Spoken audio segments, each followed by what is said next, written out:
ભાવનગર ખાતે થયેલ લઠ્ઠાકાંડ બાબતે મહેન્દ્રસિંહ રાઠોડ બાપુની સરકાર સામે પ્રતિક્રિયા. નમસ્કાર.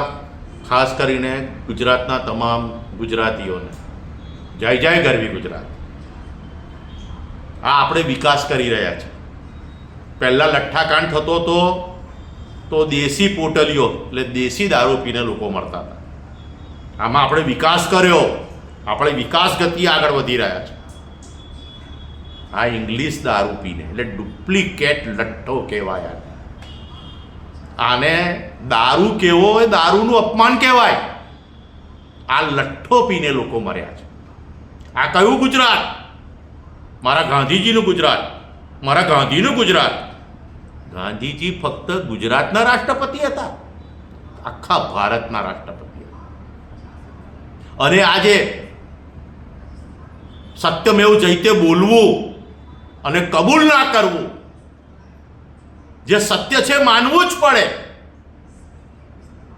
આઝાદીના આજે આપણને 80 વર્ષ થઈ ગયા અને મારી જાણકારી મુજબ 1960 પછી આપણે મહાગુજરાત, બોમ્બેથી ગુજરાત અલગ થયું અને કાયદો કડક થયો. ગાંધીના ગુજરાતમાં દારૂ નહીં. તે વખતે પીનારાની માત્રા 30% લોકોની. આજે જો ગુજરાત ગવર્મેન્ટની અંદર ઈમાનદારી હોય, તમામ ગુજરાતનો સર્વે કરે, આજે 70% લોકો દારૂનું સેવન કરે છે. દારૂનું સેવન કરે છે. પણ મને કહેતા દુઃખ થાય છે, લઠ્ઠો પીએ છે, રોજે રોજ મરે છે, એની નોંધ નથી લેવાતી. બહાનું કે છે એનું લીવર ફેલ થઈ ગયું, એની કિડની ફેલ થઈ ગઈ, એ એના મૃત્યુના કારણ બને છે. પણ એ જોયું, તમે કીધું ઇથેનોલ અને અન્ય કેમિકલોના ભેળસેળથી. અને એ ડુપ્લિકેટ દારૂ બનાવનાર કોણ? Duplicate bottle same to same લાવી, duplicate sticker same to same લાવવું, ડુપ્લિકેટ ડટ્ટા સેમ ટુ સેમ લાવવું. એટલે 500ની નોટ જ્યાં ડુપ્લિકેટ બનતી હોય તો દારૂની બોટલ સેમ આરએસની બોટલ. વિચારો તમે તો આ કેટલું મોટું નેટવર્ક હશે. અને આ તમામ બુટલેગરો ભારતીય જનતા પાર્ટી સાથે કોઈને કોઈ એંગલે જોડાયેલા છે. એટલે એક સરકારના કહેવાના દાંત અલગ, ખાવાના દાંત અલગ અને બતાવવાના દાંત અલગ. સત્ય કેમ નથી માનતા તમે કે આ દારૂનું અપમાન કરી રહ્યા છે? હું દારૂ પીવા માટે કોઈને પ્રેરિત નથી કરતો, પણ જે સત્ય છે એ માનો તમે. જો દારૂ ખરાબ હોત તો આપણી ગવર્મેન્ટ સૈનિકોને એમને પણ દારૂ પ્રોવાઈડ કરવામાં આવે છે. એના માટે યુનિટ દીઠ એમને પણ ડિસ્કાઉન્ટ આપવામાં આવે છે. આજે તમને ખબર છે, ગુજરાતની અંદર રોજની 400 કરોડથી 500 કરોડ રૂપિયાની ટેક્સની ચોરી થાય છે. એટલે તમે કલ્પના કરો, મહિને 10,000થી 12,000 કરોડ રૂપિયાની ટેક્સની ચોરી થાય છે. તે છતાં દારૂ પીવાય છે. કેમ પીવાય છે? એ ગુજરાત સરકારે વિચાર કરવાની જરૂર છે. કેમ આખા ગુજરાતની અંદર તમે દારૂબંધી છે, રાજસ્થાનમાં નથી, એમપીમાં નથી? કેમ ઉત્તરાખંડ, એમને દેવોની નગરી એટલે દેવોનું સ્થાન કહેવામાં આવે છે, ત્યાં ગાડી પણ દારૂની બંધી નથી. કાશ્મીરમાં નથી, ઉત્તર પ્રદેશમાં અયોધ્યામાં નથી, રાજસ્થાનમાં નથી, સાઉથમાં નથી. ગુજરાતમાં શા માટે આ તમે નાટક કરો છો? આજે તમે વિચારો કે સામાન્ય માણસો માટે કાયદો અલગ, ગરીબ માટે કાયદો અલગ. અમીર માણસ તો પરમિટ બનાવી લેશે, એ તો 50,000 રૂપિયા ખર્ચીને પરમિટ બનાવી દેશે. એ તો ડૉક્ટર એને સર્ટિફિકેટ લખીને આપશે. આજે સૌથી વધારે દેશી પોટલીઓ મજૂર વર્ગ પીએ છે. એ એની આવક પ્રમાણે 20 રૂપિયાની પોટલી પીએ છે, પણ એને ખબર નથી એ લઠ્ઠો પીએ છે. અને એ આજે તમે ગરીબ ઘરોમાં જઈ અને વિધવાઓની સંખ્યા જોઈ લો. જે દીકરી 20-22 વર્ષે પરણે છે, એ 35થી 40 વર્ષની ઉંમરમાં વિધવા થઈ જાય છે. એનો સંખ્યા દર 8થી 10% છે. આ અમે સર્વે કર્યું છે. અમે સામાજિક સંગઠનોએ, સામાજિક કાર્યકરોએ સર્વે કર્યું છે.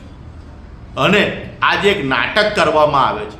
ભાઈ, પહેલાં મવડો લોકો ઔષધિ તરીકે પીતા હતા, આપણા વડોદરાના નહીં, ગુજરાતના વરિષ્ઠ અને આદરણીય માનનીય એવા શંકરસિંહ બાપુ, ભૂતપૂર્વ મુખ્યમંત્રી, તેમણે પણ સૂચન કર્યું કે આ લોકો 20-20 રૂપિયામાં લઠ્ઠો પીને મરી જાય છે, કેમિકલ પીને મરી જાય છે. પીનારો માણસ પીવાનો જ છે. તમે સત્ય માનો.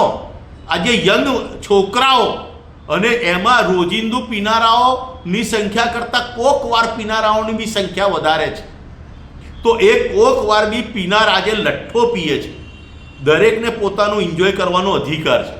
જો દારૂ નુકસાનકારક હોત તો એને સમગ્ર વિશ્વમાં બેન્ડ હોત, સમગ્ર ભારતમાં બેન્ડ હોત.